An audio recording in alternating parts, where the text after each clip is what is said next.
বিশ্বের দরবারে মুশফিক হয়েছে 1 নাম্বার, সেই কোরআনের আয়াত থেকে 2টি আয়াত শুধু আমাদেরকে শোনান। আউযু বিল্লাহি মিনাশ শাইতানির রাজীম। বিসমিল্লাহির রহমানির রহিম।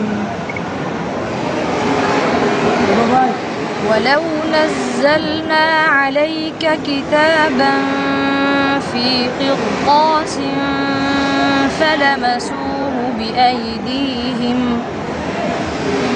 فلمسوه بأيديهم لقال الذين كفروا إن هذا إلا سحر مبين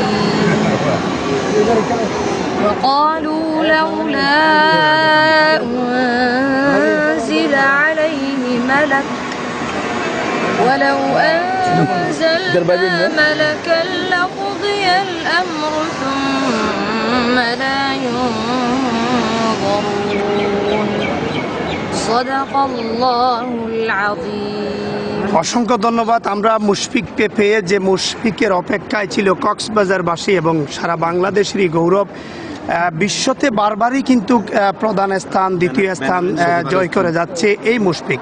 আজকে আইকনিক রেলওয়ে স্টেশনে মুশফিককে বরণ করতে এসেছে ছাত্ররা, তার হাফেজখানার যে ছাত্ররা এসেছে।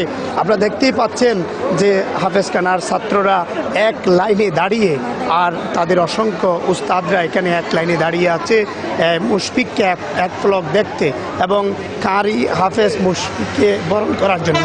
তারা কিন্তু এই আইকনিক রেলওয়ে স্টেশনে এসেছে। আপনারা দেখতেই পাচ্ছেন যে মুশফিকের আজকের এই গৌরব শুধু কক্সবাজারের নয়, পুরো বাংলাদেশেরই গৌরব আজকে মুশফিক করেছে। যা আপনারা তাকে যে বরণ করতে এখানে এসেছেন, আমরা একটু জানতে চাই, আপনারা তাকে সংবর্ধিত করে যেমন সারা বাংলাদেশকে গৌরবান্বিত করেছেন, তেমন তাকে উৎসাহিত করেছেন। সেই বিষয়ে আপনারা যেহেতু শিক্ষক, বিভিন্ন মাদ্রাসায় মুশফিকুর পড়াশোনা করেছে, সেক্ষেত্রে আপনার মাদ্রাসারও একজন সে ছাত্র, সেই হিসেবে আপনারা যদি কিছু আমাদেরকে জানাতেন। আলহামদুলিল্লাহ, আল্লাহ পাকের অনেক শুকর। মুশফিকুর রহিম আজ হেঁটে হেঁটে পা পা করে বিশ্বের দরবারে বাংলাদেশের লাল সবুজের পতাকাকে উড্ডীয়ন করেছেন। আলহামদুলিল্লাহ, আমরা তার জন্য শুকরিয়া আদায় করি। আলহামদুলিল্লাহ, মুশফিকুর রহমান উনি ছোটবেলা থেকে একেবারে নাজারা থেকে আমার মাদ্রাসা তালিমুল কোরআন কমপ্লেক্সে লেখাপড়া করেছেন। আলহামদুলিল্লাহ, উনি যখন ছোটবেলা